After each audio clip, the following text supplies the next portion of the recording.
তোর কাছে টাকা নাই, তাহলে রেস্টুরেন্টে খেতে আসছিস কেন ভিখারির বাচ্চা? দেখেন আপা, আপনি কিন্তু খুব বেশি বাড়াবাড়ি করতেছেন। চুপ, একদম চুপ। তুই যখন এই জঘন্য পোশাকে রেস্টুরেন্টে ঢুকছিলি না, তখনই তোকে ঘাট ধাক্কা দিয়ে বের করে দেওয়া উচিত ছিল।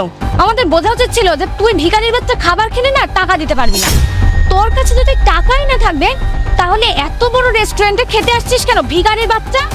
তোর মতো ভিখারিরা না যখন গ্রাম থেকে শহরে উঠে আসে, তখন রেস্টুরেন্টে এত খাবার থেকে লোভ সামলাতে পারে না, সব খাবার অর্ডার দিয়ে দেয়। তারপরে খাবার খাওয়ার পরে বিল দেওয়ার বেলায় নাই আমার কাছে টাকা। আপা, আমি তো রেস্টুরেন্টের বিল দিয়েছি, মাত্র 20 টাকার জন্য আপনি এমন করতেছেন?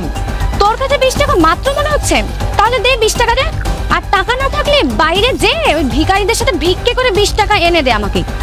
সেই কখনতে আপা, আপনি কিন্তু আমার সাথে বেয়াদবি করতেছেন মাগরিবের আজানের সময়। এখন কি এরকম করা উচিত একটা কাস্টমারের সাথে? কোন তোর এটা বেয়াদবি মনে হলো? বেয়াদবি দেখবি কাকে বলে? এইটাকে বলে বেয়াদবি।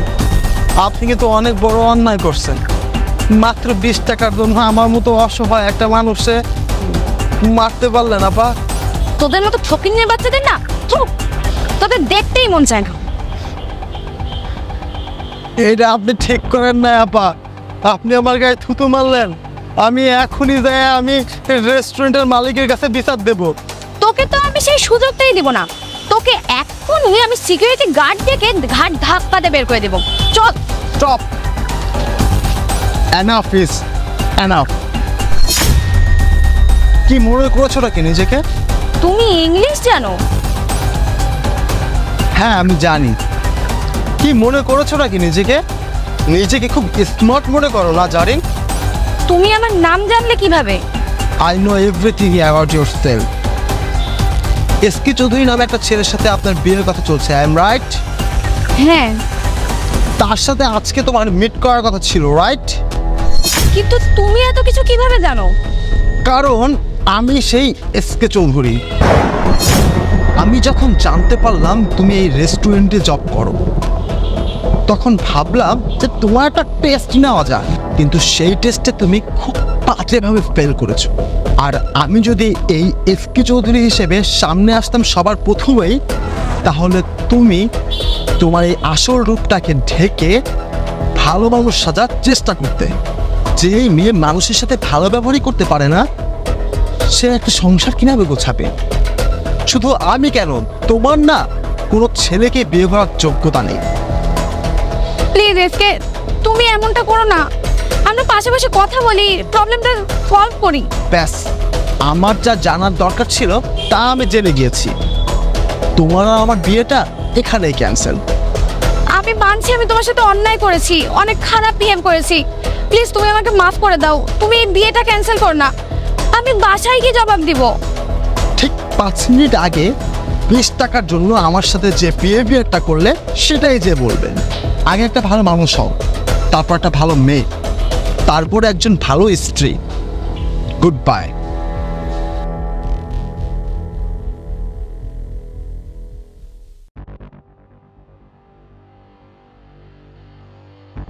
আসসালামু আলাইকুম। সালামের উত্তর দেওয়া ওয়াজিব। সেটা কি আপনার কাছ থেকে আমার শিখতে হবে? আর আপনি আমাকে জ্ঞান দেওয়ার কে? আপনি জানেন না আমি সিনেমা করি, নাটক করি, আমি একজন মডেল? আপনি আমার জীবনটা কেমন করে দিলেন? আপনাকে আর কি বলবো? আপনি তো ইচ্ছা করে বিয়ে করেছেন। আমি মডেল, আমি সুন্দর, এটা দেখেই তো আমাকে বিয়ে করেছেন। আর আপনার মতো হুজুরদের তো চেনা আছে, মডেল দেখলে মাথা ঠিক থাকে না, তাই না? তওবা তওবা, আল্লাহ আপনাকে মাফ করুন। আপনি যে নাটক সিনেমা করেন সেটা আমি আগে থেকে জানি। আপনাকে ভালো পথে আনার জন্য আপনাকে আমি বিয়ে করেছি। আর এই পথটা তো ভালো পথ না, এটা গুনাহের পথ। পারিবারিকভাবে ইসলামী শরীয়ত মোতাবেক আপনার সাথে আমার বিয়ে হয়েছে।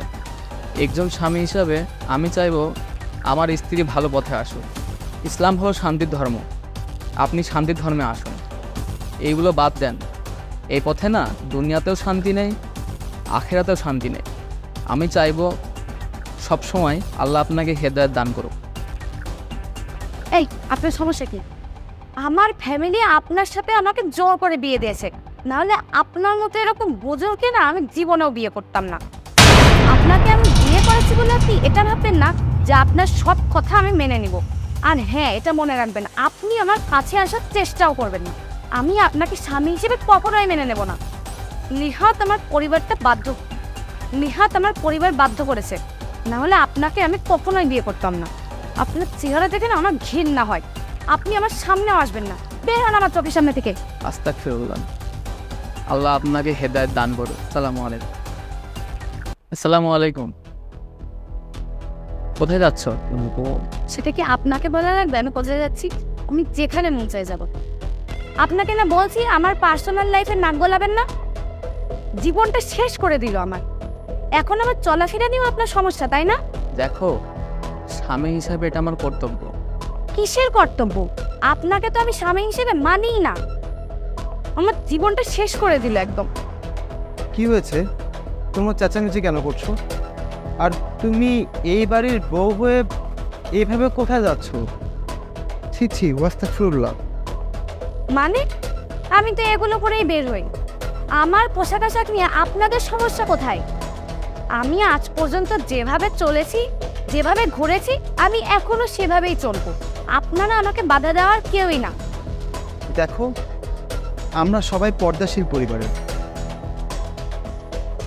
আমাদের মা বেঁচে নেই,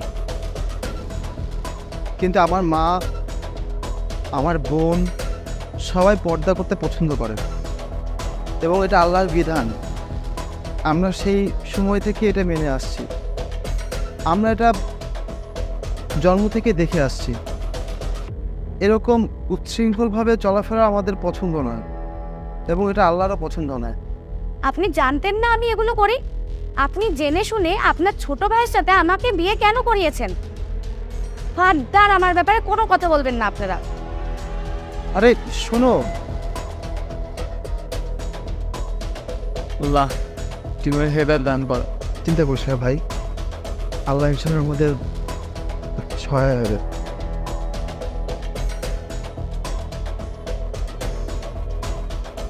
আল্লাহ, আমার সহধর্মিনী অসুস্থ, তাকে তুমি সুস্থ করে দাও।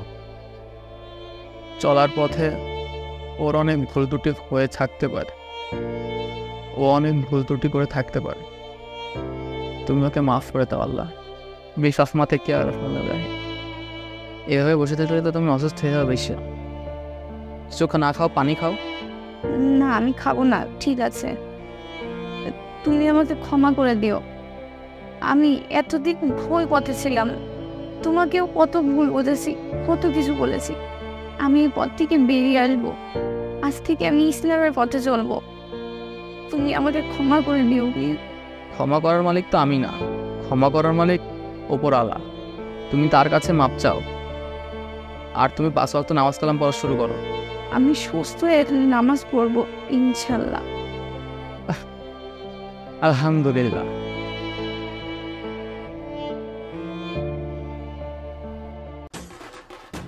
আরে আরে এ ভাই দাঁড়ান, আমার ব্যাগে কিছু নাই। আরে ভাই নাই, কিছু নাই তো। কি ব্যাগে কিছু নেই? দেখি তো ব্যাগে। আরে বললামই তো ভাই কিছু নাই। আপনি শুধু শুধু ব্যাগটা নিলেন। ভাই, আপনি এই ফোনটা নেন, এই ফোনটা আপনার কাজে দিনে। সত্যি ভাই? এটা আমি রেখে দেবো? সত্যি ভাই, আপনি তো ছিনতাইকারী, রেখে দেন, এটা আপনার অনেক কাজে রাখবো। ধন্যবাদ ভাই। আপনার ব্যাগ ভাই, ভালো থাকবে না ভাই? ভাই, আপনার কি আর কোনো কিছু লাগবে? না না না ভাই, আমার আর কিছু লাগবে না।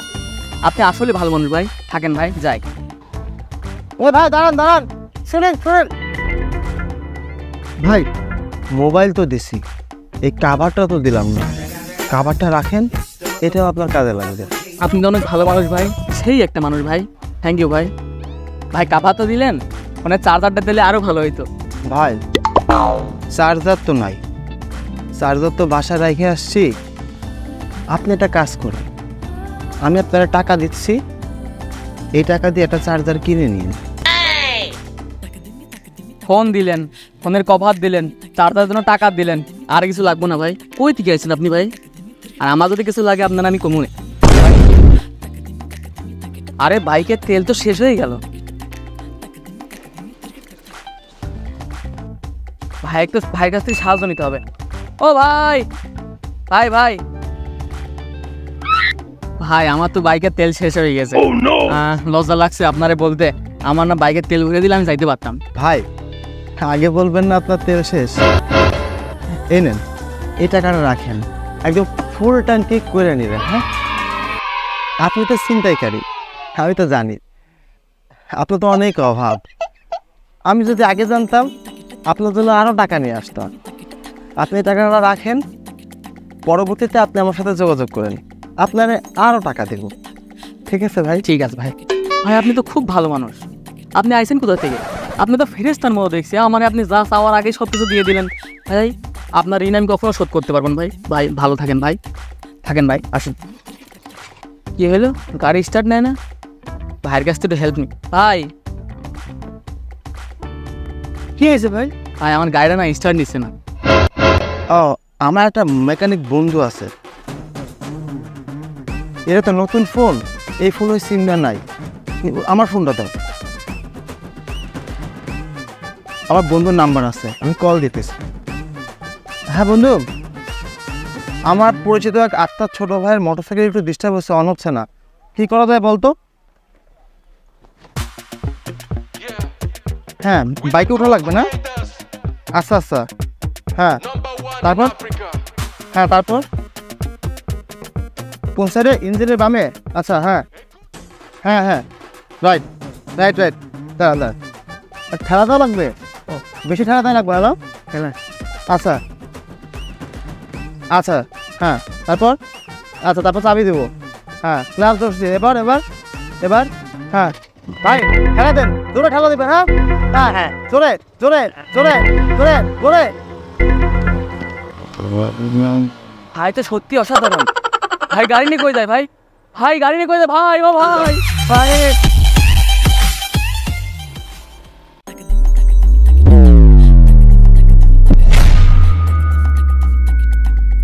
কই যাও? আমি তো বাসায় যাই, তুমি কই যাও? আমি কোনোখানে যাই না, এইখানে খাড়ায় খাড়ায় মজা নিতেছি। এখানে দাঁড়িয়ে কি করছো? বুঝে না কি করছি? সকালে দাঁড়ায় দাঁড়ায় সুন্দরী মায়া টিচ করতেছি। তুমি কখনো ছেলেদেরকে টিজ করছো? এটেম রে, তোর কি মাথা গেছে গা? আমি তো বেড়া মানুষ, বেড়া মানুষ আরেকটা বেড়া মানুষ কিল্লা টিচ করবো? তাহলে চলো আজকে তুমি আর আমি মিলে ছেলেদেরকে টিজ করি। এই যা তো এখান থেকে যা, আমি কি এইটা নাকি যে পোলা টিচ করবো? তুমি সারাদিনে কয়জন কেমন টিজ করো? 6-7টা মায়ের তো টিচ করি। মাত্র 6-7 জন? আরে থাম তুই, আমি তো সকালের কথা কইছি। আমি যদি সারাদিনের কথা কই তাইলে তো সকাল থেকে রাত পর্যন্ত 15-20টা মায়ের টিচ করবার পারি। আচ্ছা তুমি তো এখানে মেয়েদেরকে টিজ করো, তাহলে তো নিশ্চয়ই তুমি অনেক টাকা ইনকাম করো। আসলেই তো তোর মাথার গেছে গা, 1 কিলো গেছে গা। আচ্ছা টিচ কইরা কি কেউ টাকা পাইছে? কেউ পাইছে টাকা কখনো? টিচ করে টাকা পাও না তো করো কেন, কি পাও? বুঝবি না রে, তোরা মায়েরা বুঝবি না। টিচ কইরা আমরা পোলারা অনেক মজা পাই, কলজার ভিতর ডাক্কেলে জুড়ে জায়গা। রাতের বেলা যখন শুইয়া শুইয়া তোকে মায়ের কথা ভাবি, উফ একটা পয়সা থেকে আনন্দ পাই। তোকে লেগে ভাবতে ভাবতে যখন ঘুমাইয়া যাই, স্বপ্নের মধ্যে তোরা আসুস, আহ কি যে মজা লাগে। তোরা মায়েরা এটা বুঝবি না। তাই টিচ করে তুমি অনেক মজা পাও? তাহলে আমাকেও শিখিয়ে দাও না, আমিও তোমার মতো মজা পেতে চাই। শোন, তোরা একটা সোজা সোজা কথা কই, উল্টা কইরা সোজা বাড়ির জায়গা। তোরা আমি টিচ করা শিখাবো কেলা? প্লিজ আমাকে শিখিয়ে দাও না। তুমি যদি আমাকে টিচ করা শিখিয়ে দাও তাহলে তুমি আমার বুড়ো হয়ে যাবা। শোন, ওইসব গুরু শিষ্য হিসাব বাদ দেগা। তুই যদি আমারে 500 টাকা দেস তাহলে আমি তোরে টিচ করা শিখাইবার পারি। 500 কেন, আমি তোমাকে পুরো 1000 টাকা দিব, কিন্তু তুমি আমাকে টিচ করা শিখিয়ে দিবে। এক জবান এক নতুন নোট দিবি? হ্যাঁ বাবা হ্যাঁ। শোন, তোরে আমি সব বুঝাই দিতেছি। এই লাঠিটা দিয়া তোরে আমি যে জায়গায় গুতা দিচ্ছি না, সামনে দিয়ে যে বেড়া মানুষ যাইবো তার ঠিক সেই জায়গায় গুতা দিবি। নে ধর লাঠিটা ধর। আরে কি করো, সামনে সামনে।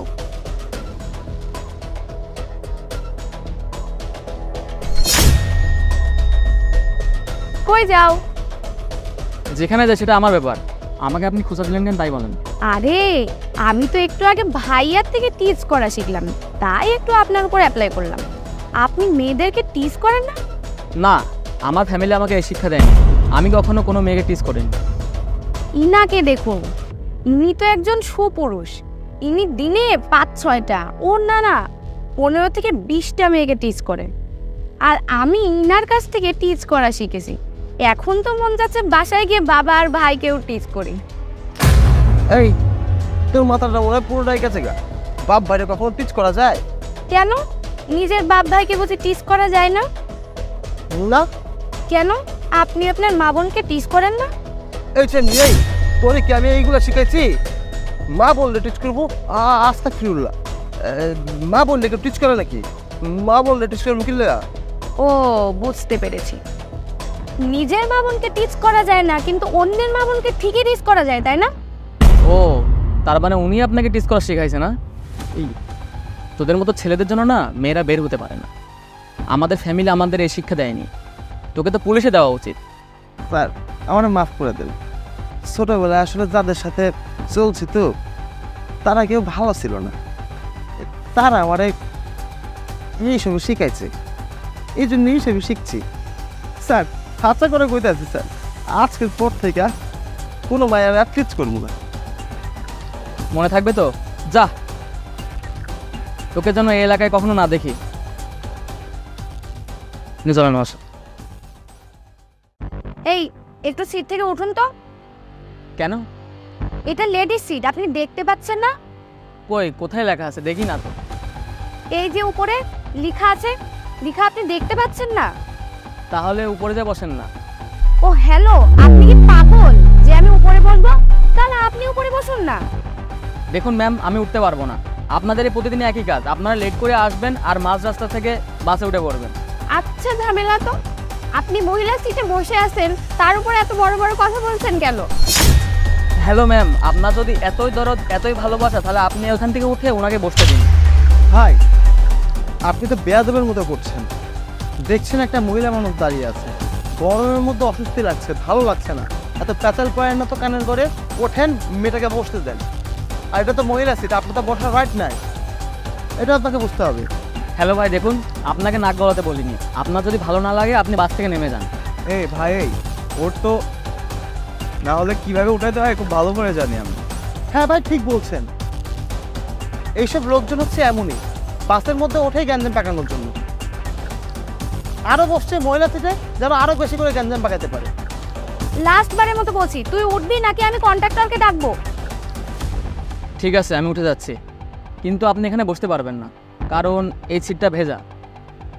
এখানে বসলে পলিথিন বিছিয়ে বসতে হবে, আর আপনার কাছে তো পলিথিন নেই, আর আমি আমার পলিথিন দিব না।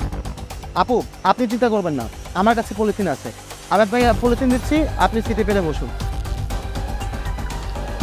থ্যাংক ইউ ভাইয়া। উঠুন।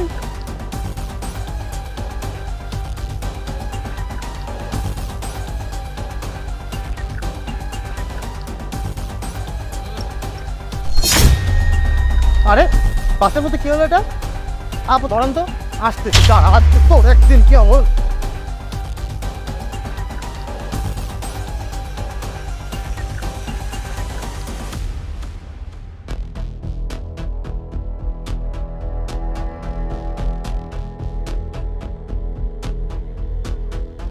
কোনো মতেই ধরতে পারলাম না। আপু ব্যাগ আমার এই সিটের যে মহিলাটা ছিল সেই মহিলাটা কই? আরে ভাই, আপনি চলে যাওয়ার পর তো ওই ম্যাডাম ব্যাগ নিয়ে চলে গেছে। চলে যাওয়া মানে উনি আপনার সাথে না? আমি তো ভাবছি ওটা উনি আপনার সাথে। ওদের ব্যাগ নিয়ে চলে গেল মানে আমার 1 লাখ টাকা কোথায় কাগজপাতি ব্যাগের মধ্যে। আরে আমি এখন কি করি? আরে ভাই, আপনি বাসে ওঠার পর থেকেই তো ওই মেয়েটাকে সাপোর্ট করতেছিলেন, এই জন্যই তো আমরা সবাই ভাবছি আপনি মনে হয় ওর সাথের লোক, যার কারণে ব্যাগ নিয়ে চলে গেল। আমরা তো ভাবছি আপনার কাছেই গেল। Shit, this is the trap. আর ভাই, আপনি কি ঢাকা শহরে নতুন নাকি? নিজের ব্যাগ নিজে সাবধানে রাখবেন না, পরের উপকার করতে গেলে নিজেরই এমন ক্ষতি হয়ে যায়। কি রে মামা, কেমন দিলাম? একদম জোস, চল এবার। চ।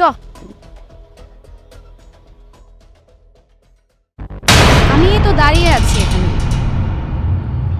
হ্যাঁ আচ্ছা ঠিক আছে রাখো। ম্যাডাম 5টা টাকা দেন। নাই যাও তো। সকাল থেকে কিছু ম্যাডাম খাইনি, 5টা টাকা দেন না ম্যাডাম। আরে বলছি তো নাই যাও। দেন না ম্যাডাম 5টা টাকা। এই ভিখারির বাচ্চা, যা এখান থেকে। যত সব।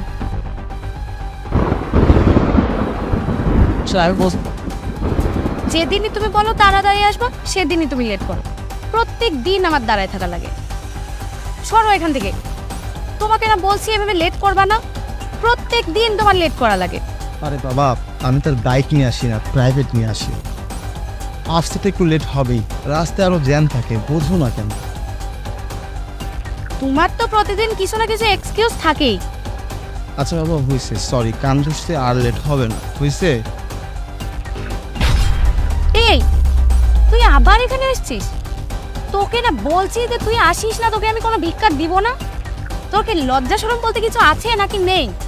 তোকে ওখানে মেরে আসলাম, তারপরেও তোর লজ্জা নেই, তুই আমাকে ফলো করতে করতে এখানে আসছিস। নির্লজ্জ বেহায়া কোথাকার। দেন না ম্যাডাম প্লিজ। ভিখারির বাচ্চা। কিন্তু হচ্ছে না, আমাকে মারলি। হ্যাঁ মানলাম, কারণ ও হচ্ছে আমার বড় ভাই, আমার আপন বড়। হোয়াট? তুমি একজন ভিখারির ভাই? তুমি একজন ভিখারি? মানে এতদিন এসব গাড়ি বাড়ি বড় লোকের অভিনয় করছিলে, সব অ্যাক্টিং চলছিল এতদিন? ও আচ্ছা, গাড়িটা নিশ্চয়ই ভাড়া করে এনেছো আমাদের মতো বড় লোক মেয়েদের পটানোর জন্য। আমাদের মতো বড় লোক স্মার্ট মেয়েদের জন্য তোরা এসব অ্যাক্টিং শুরু করেছিস না? তুই ফকিন্নি তো 14 গোষ্ঠী ফকিন্নি। Shut up! আপনি কাকে কি বলছেন? আপনি জানেন উনি কে? একেএস কোম্পানির ডিএমডি, আর আমি ওই কোম্পানির মালিক। ও আমার ছোট ভাই। আমি আগেই বুঝতে পেরেছিলাম ও ভুল পথে যাচ্ছে, এর জন্য আমার এই নাটকটি করতে হয়েছে। তোমাদের মধ্যে এরকম লোভী মেয়েরা এরকম সহজ সরল ছেলেদের পটিয়ে বিয়ে করে, তারপর সম্পত্তি ভাগিয়ে নিয়ে পালিয়ে যায়। তোকে আমি আগে বলেছিলাম এই মেয়ে ভালো না, লোভী। এই মেয়ের ক্যারেক্টার কিন্তু বুঝতে পেরেছিস? তোকে আমি আরো ভালো জায়গায় বিয়ে দিব। এই মেয়ে আমার পছন্দ নয়, তোকে আমি এর থেকে ভালো মেয়ে বিয়ে দিব। চল বাসায় চল। ভাইয়া আমার ভুল হয়ে গেছে ভাইয়া, আমি বুঝতে পারি নাই, আমাকে ক্ষমা করে দিন। আমি আর কখনো এরকম ভুল করব না। আমি আসলে ওকে অনেক ভালোবাসি। ভাইয়া একটা কথা বলি, মানুষ তো মাত্রই ভুল করে, আর আমিও না ওকে অনেক ভালোবাসি, ভালোবেসে ফেলেছি। ওর মন মানসিকতা যে এমন এটা তো জানতাম না, কিন্তু ও তো ওর ভুল স্বীকার করেছে, ক্ষমা যাচ্ছে। আমরা ওকে ক্ষমা করে দেই। তুই যেহেতু এত করে বলছিস ঠিক আছে। আর শোনো মেয়ে, কারোর পোশাক আশাক দেখে বিবেচনা করবা না, আর মনে রাখবা অহংকার পতনের মূল। ঠিক আছে ভাইয়া, গাড়িতে উঠে আসো।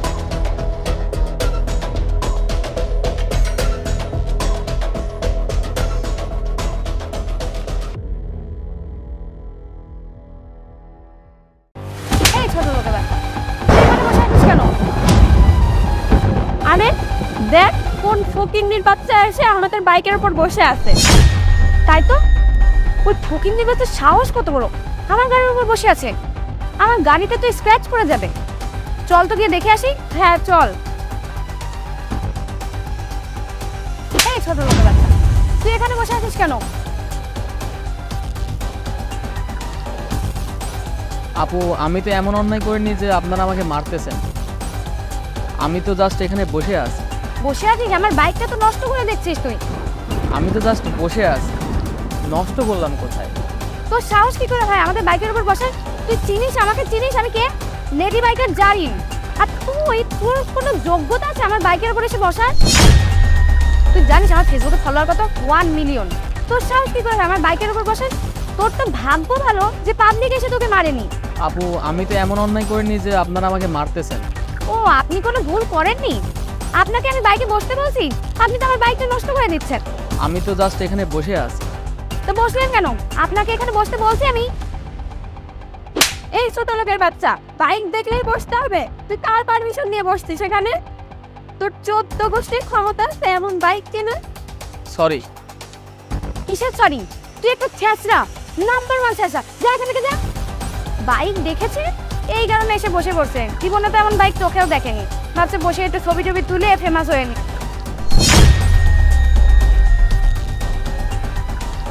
গাড়িতে ওঠ।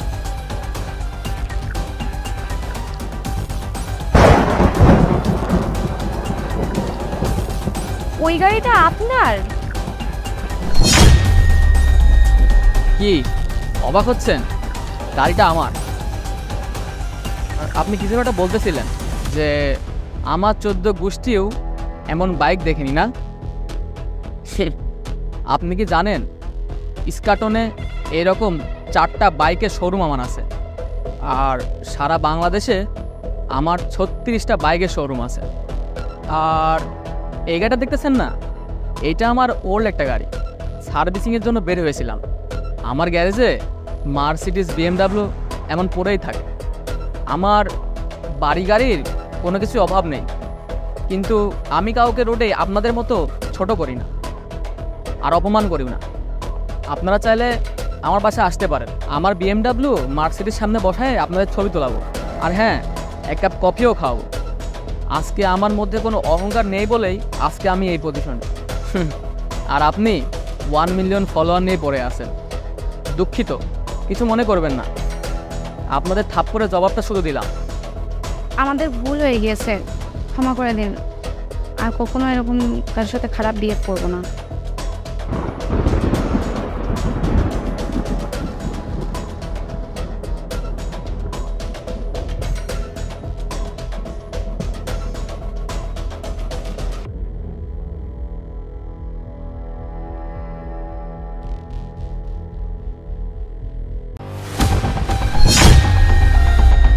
আরে ম্যাডাম কি করছেন? ওপেন প্লেসে এভাবে হিজাব খুলে, আরে আরে বোরখা বোরখা কেন খুলছেন? আশেপাশে মানুষজন দেখলে কি বলবেন? প্লিজ। আরে আজব তো। আরে কি হয়েছে বলবেন তো? আরে আরে আপনি কি ব্যাপার? আপনি আমাকে ধরা দিলেন কেন? আরে ছাড়ুন প্লিজ। রাস্তাঘাটে যে কি সব করে। এই ভাই, এখান থেকে একটা মেয়েকে যাইতে দেখছেন? প্লিজ আমি ওনাকে বললেন না। ইয়েস ভাই, আপনি কোনোভাবে ম্যানেজ করেন। আচ্ছা ঠিক আছে। না ভাই, আমি কাউকে দেখিনি। ঠিক আছে। হ্যাঁ গেছে। ভাইয়া ভাইয়া, একটু আগে যে ছেলেটাকে দেখলেন, ও আমার হাজবেন্ড হয়। আমরা ভালোবেসে বিয়ে করছি ভাইয়া। দেখেন ভাইয়া, একটু আগে যে ছেলেটা আসছিল ওইটা আমার হাজবেন্ড হয়। আমি ফ্যামিলির অবাধ্য হয়ে ওকে বিয়ে করছি। আমার ফ্যামিলি এখনো মেনে নেয়নি। কত আশা দেখাইছে ও আমাকে, এখন দেখছি পুরোটাই উল্টো। নারী নিয়ে আসক্ত, মদ খায়, গাঁজা খায়, সব আমাকে মারধর পর্যন্ত করে। ওর জুয়া, ওর মদ খাওয়ার টাকার জন্য আমাকে অনেক মারধর করে। আমি আর না পেরে বাসার থেকে পালিয়ে আসছি ভাইয়া। আমাকে প্লিজ থানায় নিয়ে যান, আমাকে একটু সাহায্য করেন ভাইয়া। আমি আর পারতেছি না, প্লিজ ভাইয়া আমাকে একটু হেল্প করেন। আমি তো আপনার ছোট বোনের মতো ভাইয়া।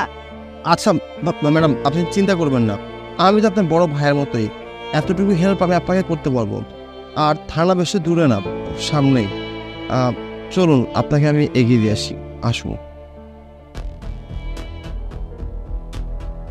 ওই যে ওইটাই থানা, আপনি যেতে পারেন এবার। ভাইয়া, আপনার মতো মানুষ হয় না। আপনার মতো মানুষ আছে দেখেই দুনিয়াটা এখনো টিকে আছে। আপনি অনেক ভালো ভাইয়া। থ্যাংক ইউ ভাইয়া, আপনার এই উপকার আমি কখনো ভুলবো না। ঠিক আছে আপু, ভালো থাকবে।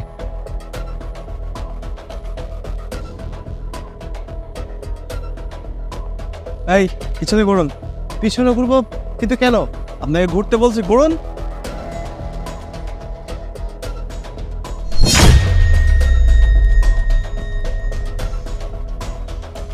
এটা কি স্যার? এটা কি? আমি তো জানি না। তার মানে তুইও ওই মেয়ের সাথে মিলে আছিস, তাই না? এতক্ষণ ধরে ওই মেয়েটাকে আমি খুঁজতেছিলাম, তার মানে তুইও ওই মেয়ের সাথে জড়িত। কোন মেয়ে? আমি কোনো মেয়েকে চিনি না, বিশ্বাস করুন ভাই। কেন? তখন দেখলাম না জড়াজড়ি করতে। আপনি নাকি তার হাজবেন্ড নাকি কি জানি বললো। তাই তাকে সহযোগিতা করেছি, আর কিছু না। কোন ব্যবসা, কিসের ব্যবসার কথা বলছেন ভাই? ভাই বিশ্বাস করুন, ওই মেয়েকে আমি চিনিও না, আর এটা আমার না। আমি সত্যি কথা বলছি ভাই, সিরিয়াস সত্যি বলছি। ওই মেয়েটা বিপদে পড়েছে দেখে আমি শুধুমাত্র হেল্প করেছি। থানায় গেলে সব বুঝতে পারবি। কেন আপনি কে? আমি থানায় যাবো কেন? কেন? আমি এই থানার এসআই মেহরাব। এবার বুঝতে পারছিস? আবার কথা বলতিস? চল থানায় চল।